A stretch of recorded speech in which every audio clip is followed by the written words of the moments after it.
Ayan ang nakuha ko. Galing dyan sa garden ko. Nanguha ko ng kamatis. Gabi na ako nakakuha. Kasi mayroon man akong ginagawa kaninang umaga. Sa kahapon. Prepare pa ako pagkain sa mga amo. Dito naman malapit. Ito naman sa ano. Ito. Malalaking kamatis dito. Hindi naman ako ng garden dito. Yung katulong. So nga, nag-gardener ni tatay sa ano. Iwan ko, hindi ko alam yan. Bangladesh daw yan.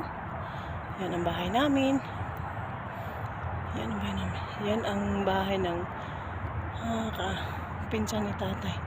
Yung isa naman din pinsan din ni tatay.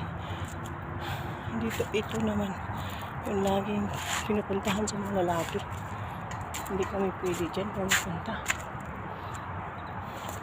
Punta na kami dyan kung ikunin. Yan, ang grahe namin. Sakyan na ni nanay. Shout out po sa taga Pilipinas. Madaling araw na sa inyo, sa amin dito. Gabi pa lang. Alas 9 pa, alas 8 pa lang. Hihingal ko. Ang kamatis.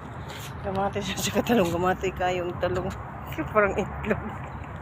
Tingnan mo. Kamatay kayo. Ganito ang talong nila nito. Yung bili ni tatay. Ay, kahingal.